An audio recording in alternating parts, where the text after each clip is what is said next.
বেদান্ত যাপন এক স্বামী সর্বপ্রিয়ানন্দ। ব্যক্তিগত একটি অভিজ্ঞতার কথা বলি।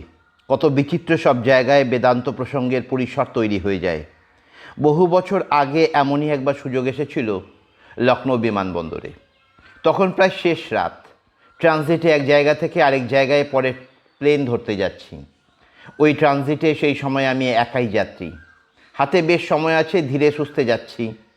সিকিউরিটির পুলিশ অফিসারদের একজন আমাকে হঠাৎই বললেন, মহারাজ, আমাদের উদ্দেশ্যে কিছু বলুন। আমি কিছুটা অবাক হয়ে জিজ্ঞেস করলাম, মানে এখন এখানে?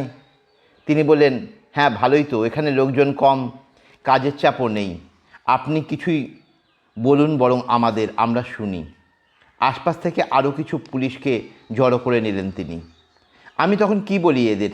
শেষকালে অনেক ভেবে জিজ্ঞাসা করলাম, আপনারা যখন বাড়ি থেকে কাজে বেরোন, পুজো আর্চা করে বেরোন?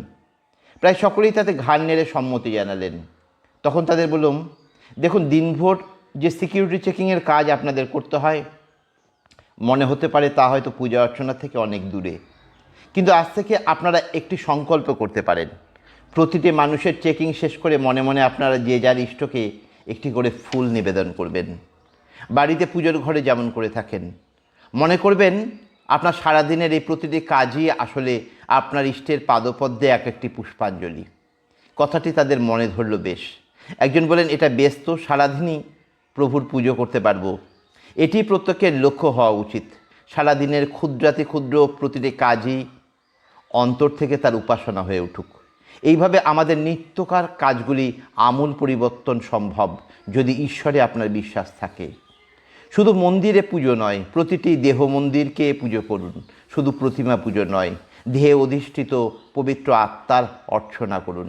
খুব অস্থিরতার সময়ে যখন আপনি রেগে উঠছেন, তখনও যদি মনে করতে পারেন যার ওপর রাগ করছেন তার শরীরের মধ্যেও সেই একই পরমাত্মা উপস্থিত, আপনি সেই মুহূর্তেই নিজেকে সংযত করে মানুষটির অভ্যন্তরস্থ দেবতার প্রতি আদর্শ মানসিকতা প্রদর্শন করতে পারবেন। বেলুড় মঠে একজন প্রবীণ সন্ন্যাসীকে এক যুবক ব্রহ্মচারী জিজ্ঞাসা করেছিলেন, সতীর্থসহ ব্রহ্মচারীদের সঙ্গে আমার সম্পর্ক কেমন হওয়া উচিত? উত্তরটি আজও আমার মনে আছে। তোমার সঙ্গে তোমার গুরুর যে সম্বন্ধ, বাকি সবারও সেই একই সম্বন্ধ। আধ্যাত্মিক পথের যিনি শেষ কথা, সেই গুরুর সঙ্গে যে শ্রদ্ধা ও সম্ভ্রমের সম্পর্ক, সেই সম্পর্ক মনে মনে যদি আমরা বাকি সকলের সঙ্গে রাখতে পারি, জগৎটা কত সুন্দর হয়ে উঠবে ভাবতে পারেন? গভীরভাবে দেখতে গেলে সত্যি সবাই আমাদের গুরু। ঈশ্বর যদি সর্বভূতে অধিষ্ঠান করেন, তিনি প্রত্যেকের মধ্যে দিয়ে নানা উপায়ে আমাদের অধ্যাত্ম পথে সহায় হয়ে উঠছেন, কথা ভুললে চলবে না। নিঃস্বার্থপরতার পর যে বিষয়টি নিয়ে বলা যায় তা হলো একাগ্রতা। সহজ কথায় বলতে গেলে মনের বিক্ষিপ্ততা নয়, মনোসংযোগ। এই ধারণার উৎপত্তি রাজযোগ থেকে।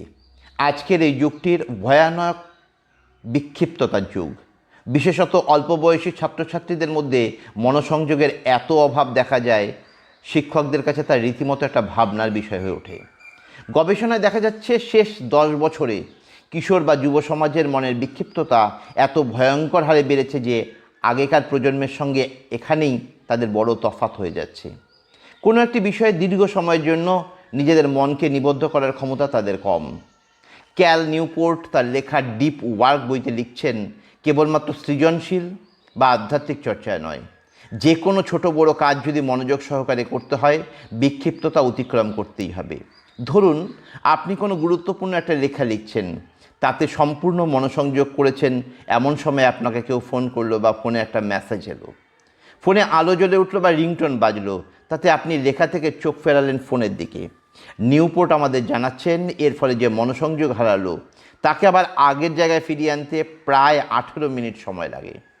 কি অপূরণীয় ক্ষতি, একবার ভেবে দেখুন তো। ফলে মনোসংযোগ নিরবিচ্ছিন্ন রাখার প্রচেষ্টা ও চর্চা পৃথিবীর প্রায় প্রত্যেক ধারার ধ্যানেই পাওয়া যায়। একবার একটি ধ্যান শিবিরে আমরা বৌদ্ধ ধ্যান, কাশ্মীরি শৈব ধ্যান, ভক্তি ধ্যান, অদ্বৈত বেদান্ত ধ্যান প্রভৃতির পর্যালোচনা ও চর্চা করছিলাম। সবশেষে দর্শনের একজন অধ্যাপক মত দিয়েছিলেন, এই বিভিন্ন ধারার ধ্যানের মধ্যে কোন বিষয়টি সবার ক্ষেত্রে উপস্থিত তা খুঁজে বের করা হোক। আমরা সেই মতো এগিয়ে এই সিদ্ধান্তে উপনীত হয়েছিলাম যে এই সবকটি ধ্যানের ধারাই মনোসংযোগের অভ্যাস করার কাজটিতে প্রবৃত্ত হয়। স্বামী বিবেকানন্দের কথায় একজন সাধারণ মানুষ ও একজন মনীষীর মধ্যে আসল তফাৎ করে দেয় একাগ্রতার মাত্রা। এই বিষয়ে মিহাই চেকজেনমেহাইয়ের লেখা ফ্লো বইটি একটি উল্লেখযোগ্য কাজ। পেশায় মনস্তত্ত্ববিদ চেকজেনমেহাইয়ের সমস্ত লেখা ও কাজের কেন্দ্রে দাঁড়িয়েছে একাগ্রতা বিষয়ে তার উৎসাহ ও নিবেদন। ফ্লো বইটির শেষে তিনি লিখছেন, আমাদের জীবনের মান কেমন তা নির্ভর করে আমরা কোন বিষয়ে একাগ্র হলাম এবং কতটা একাগ্র হলাম সেটি। আমাদের প্রত্যেকের মনের অ্যাটেনশন স্প্যান নির্দিষ্ট। আইনস্টাইন, বিবেকানন্দ প্রমুখ বিখ্যাত মানুষের হাতেও সারাদিনে 24 ঘন্টাই সময় ছিল, আমাদেরও তাই। তাদেরও অ্যাটেনশন স্প্যান যা ছিল আমাদেরও তাই। তাহলে তফাৎ হয়ে যায় কোথায়? তারা ওই নির্দিষ্ট সময়ের মধ্যেই কোনো একটা মহার্ঘ উদ্দেশ্যে অখণ্ড মনোযোগ দিচ্ছেন, আর আমরা সেটা পারছি না। আমাদের মন প্রতি মুহূর্তে নানা দিকে ছড়িয়ে পড়ছে। তৃতীয় বৈদান্তিক আদর্শটি হলো প্রেম, আকাঙ্ক্ষা বা বাসনা নয়। কিন্তু আমাদের জীবনে এত অপ্রাপ্তি, দুঃখ কেন বলুন তো? অসংখ্য বস্তুর প্রতি আমাদের কামনা, তাদের পাওয়ার বাসনা আমাদের প্রতিনিয়ত ছড়িয়ে দিচ্ছি পৃথিবীতে। আশা করে বসে আছি হয়তো এই বাসনাটা পুরোটা না হোক, কিছুটা মিটলেও জীবনে সুখ শান্তি আসবে। এই প্রেক্ষিতে বেদান্তের ভক্তিযোগ বলছে আমরা সুখ শান্তি খুঁজছি বটে, কিন্তু সম্পূর্ণ ভুল জায়গায় খুঁজছি। বরং মানুষের উচিত এই সমস্ত বিক্ষিপ্ত বাসনাকে আবার নিজ মনে ফিরিয়ে আনা এবং সংঘবদ্ধভাবে তাদের চালনা করা একমাত্র ঈশ্বর অভিমুখ। ঈশ্বরই একমাত্র পূজনীয় ও সেব্য। ঈশ্বর সর্বভূতে উপস্থিত। এই সত্যকে অনুধাবন করে মানুষ যদি ঈশ্বরের প্রতি তার সকল ভালোবাসা নিবেদন করে এবং ঈশ্বর প্রেমের মধ্য দিয়েই আর সকলকে ভালোবাসে, তাতে তার নিজেরই কল্যাণ। যেই মাত্র ঈশ্বর থেকে মন তুলে মানুষ অন্য কোনো বস্তুকে, বিষয়কে, এমনকি অন্য আরেক মানুষকে ভালোবাসছে, সে অবধারিত অপ্রাপ্তি ও দুঃখবোধের দিকে এগোচ্ছে। সেই মুহূর্ত হয়তো তার চোখে পড়ছে না। এসব ভাবনাকে দূরের চিন্তা বলে সরিয়ে রাখতে চাইছে, কিন্তু জাগতিক প্রেম বিচ্ছেদ যন্ত্রণাতেই শেষ অবধি পর্যবসিত হয়। এই ধ্রুব নিয়ম। এখন কেউ বলতেই পারেন, ঈশ্বরকে ভালোবেসে উপলব্ধি করা হয়তো তার নিজের জীবনের লক্ষ্য নয়। সেক্ষেত্রে ভক্তিযোগ বর্ণিত ভগবৎ প্রেম নিজের জন্য তিনি প্রয়োজনীয় নাই মনে করতে পারেন। এমন ক্ষেত্রে ভগবৎ প্রেমী না হলেও নিজের ভালোবাসা পৃথিবীতে সকল প্রাণী নির্বিশেষে নিঃশর্ত বিতরণ করতে যদি পারেন, যদি প্রেমদানের বিনিময়ে কোনো প্রতিদান পাওয়ার বাসনা থেকে নিজেকে মুক্ত করতে পারেন, তাই ভগবৎ প্রেমের সমকক্ষ। প্রায় 20 বছর আগে কলকাতায় একদল স্কুল পড়ুয়ার সঙ্গে কথা বলছি। একটি ছোট্ট মেয়ে প্রশ্ন করল, আমার কোনো বন্ধু নেই, আমি কি করে বন্ধু পাবো? কি বলি ওকে? এইটুকু বলতে পারলাম, তুমি নিজে অন্যের ভালো বন্ধু হয়ে ওঠো, সবাইকে ভালোবাসো, দেখবে তোমাকেও সবাই বন্ধু ভাববে, ভালোবাসবে। একইভাবে মানুষ যদি সবাইকে সমানভাবে ভালোবাসতে পারে, সে তার 10 গুণ ভালোবাসা ফিরে পাবে না চাইতেই। স্বামীজি এই প্রেমকে একটা ত্রিভুজ দিয়ে বোঝাচ্ছেন। ত্রিভুজের যেমন 3টে বাহু, প্রেমেরও 3টি মূল কথা। প্রথমত, ভগবৎ প্রেমে কোনো শর্ত লেনদেনের সম্পর্ক থাকতে পারে না। এমনকি মোক্ষ ব্রহ্মজ্ঞান লাভের ইচ্ছাতেও ভালোবাসা এলে হবে না। ঈশ্বরকে ভালোবাসি, ব্যাস, এইটুকুই শুরু ও শেষ, সবটা। ভক্তিযোগের মাধুর্য এখানেই। ভক্তি উপায়, ভক্তি উদ্দেশ্য। ভগবৎ প্রেম ব্যতীত জাগতিক সম্পর্কের পরিসরের দিকে তাকালেও সন্তানের প্রতি বাবা মায়ের যে নিঃশর্ত ভালোবাসা, সেই চাহিদাহীন ভালোবাসায় যদি সব মানুষকে গ্রহণ করা যায়, তাই হয় সত্যিকারের প্রেম। প্রেম বিলিয়ে দিলে আর ফেরত চাইতে নেই। স্বামীজি বলছেন, লাভের আশার পিছনে ফিরে চাইলে অনন্ত সাগরও এক বিন্দু জলে পরিণত হয়। এই ত্রিভুজের দ্বিতীয় বাহু হলো প্রেমকে নির্ভয় হতে হবে। ধর্মাচরণের শুরুতে ঈশ্বরের প্রতি ভয় মিশ্রিত সম্ভ্রম থাকতে পারে, সেটা খুব অস্বাভাবিক নয়। কিন্তু ঈশ্বরের প্রতি প্রেম তীব্র ও সঠিক পথে চালিত হলে সেই প্রেমে ভয়ের স্পর্শ মাত্র থাকে না। ভক্তির স্তরে বেদান্ত ভগবৎ প্রেমকে মানবিক দৃষ্টিতে দেখে এবং মানব প্রেমকে দেবত্বের বাতাবরণে প্রতিষ্ঠিত করে। ভগবৎ প্রেমকে মানবিক দৃষ্টিতে দেখা ঠিক কেমন? ঈশ্বর যেমন আমাদের পিতা, মাতা, সন্তান, প্রেমিক, সখা, এই প্রতিটি মানবিক সম্পর্কে যে উষ্ণতা, আত্মীয়তা, ঈশ্বরকেও সেই উষ্ণতাতেই ভালোবাসা। আর অন্যদিকে মানব প্রেমকে দেবত্বের বাতাবরণে প্রতিষ্ঠিত করা মানে প্রতিটি মানুষের মধ্যে ঈশ্বর উপস্থিত, এই জ্ঞানে তাদের ভালোবাসা। প্রেমের ত্রিভুজের তৃতীয় বাহু হলো ভগবৎ প্রেম নিরঙ্কুশ ও একমুখী। দ্বিতীয় কারো প্রতি ভালোবাসাই ঈশ্বর প্রেমের বিকল্প বা সমকক্ষ বা প্রতিযোগী হয়ে উঠতে পারে না। অন্য সকলকে আমরা ভালোবাসতে পারি, ভালোবাসাই দস্তুর, কিন্তু সেই ভালোবাসাও ভগবত প্রেমের মধ্য দিয়েই প্রবাহিত হবে, এই বিশ্বাস থেকে যে ঈশ্বর সর্বত্র উপস্থিত, তাই আমি প্রত্যেকের মধ্যেই সেই এক ঈশ্বরকেই ভালোবাসছি। ভক্তিযোগ প্রণীত প্রেমের পথের পর চতুর্থ একটি বৈদান্তিক আকর্ষের কথা বলে শেষ করব, তা হলো আত্মজ্ঞান। জাগতিক কোনো জ্ঞান নয়, আত্মজ্ঞান। বেদান্ত মতে এই বৈচিত্র্যময় ঘটনাবহুল মানব জীবনের চরম লক্ষ্য একটি, আমি কে বা কী তা সম্যক রূপে জানা।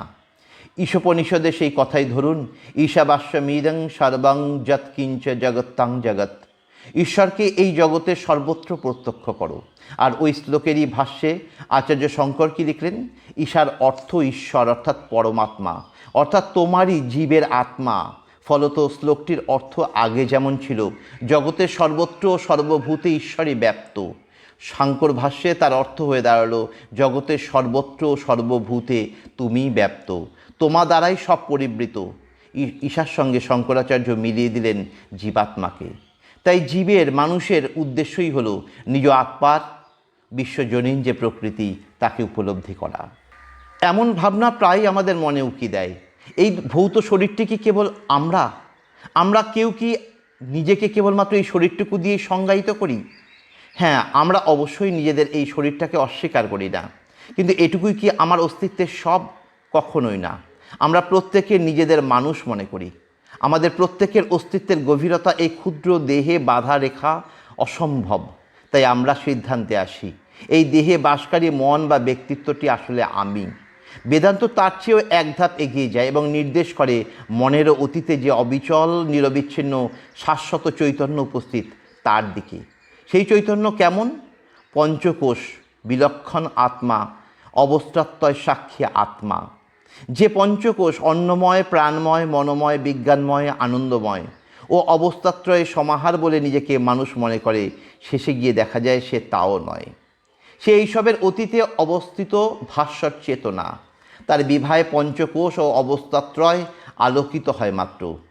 যদি বা জাগ্রত অবস্থাকে বা জাগরণের জগৎকে আমি বা আমার বলে আমার ধারণা করি, সেটিও ভ্রান্ত বই আর কিছু নয়।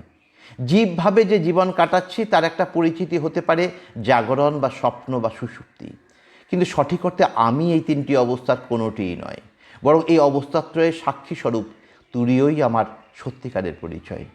আমাদের এই জ্ঞান যদি হয় যে আমরা প্রত্যেকের আসলে জন্ম মৃত্যু রহিত অনন্ত চেতনা স্বরূপ আনন্দের সাগর সচ্চিদানন্দ, তাহলে আর কি চাওয়ার থাকতে পারে? আর চাইবই বা কার জন্য, যখন বুঝবো এতদিন যে পরিচয়টিকে সত্য ভেবে এত কিছু চেয়েছি সে একটি মুখোশ বা খোলস মাত্র। সেই খোলস অর্থাৎ শরীর একদিন বয়সের ভারে বৃদ্ধ হবে, অসুখ তাতে দানা বাঁধবে, শেষে শরীরেরও মৃত্যু ঘটবে। কিন্তু সম্যক আত্মজ্ঞান হলে এই উপলব্ধিতেও পৌঁছানো সম্ভব যে অসুস্থতা, যন্ত্রণা, মৃত্যু কেবল শরীরের, তারা আমার নয়। আপাত দৃষ্টিতে অসম্ভব মনে হলেও জ্ঞানযোগ প্রণীত আত্মজ্ঞানের এই পথটিও উপলব্ধি করতে পারি আমরা। মান্ডক্য উপনিষদের সেই কথা, স্ব আত্মা স্ববিজ্ঞেয়, সেই আত্মা এবং তাকে জানাই আমাদের একমাত্র লক্ষ্য। এত সবের মধ্যে না ঢুকে কেউ যদি শুধুমাত্র দৈনন্দিন ব্যবহারিক জীবনেও বেদান্তের প্রাসঙ্গিকতা সম্বন্ধে জানতে চান, তাকেও বেদান্ত এতটুকুই বলবে, নিজেকে জানো। সচ্চিদানন্দ ব্রহ্ম হিসাবে না জানলেও চলবে, কিন্তু নিজের অন্তরের প্রকৃতিটিকে মানুষ জানুক। আজকের দিনে বিশ্বজুড়ে সবচেয়ে বড় সমস্যা হয়ে উঠছে সমস্ত পরিস্থিতিতে মানিয়ে নিতে না পারা, এবং তার জন্য অনেকাংশে দায়ী মানুষের নিজেকে নিজে না চেনা। বিশ্বকে জানার পাশাপাশি নিজের অন্তর প্রকৃতিকে মানুষ জানুন, আত্মজ্ঞানে, নিঃস্বার্থপরতায়, প্রেমে ও নিবদ্ধতায়।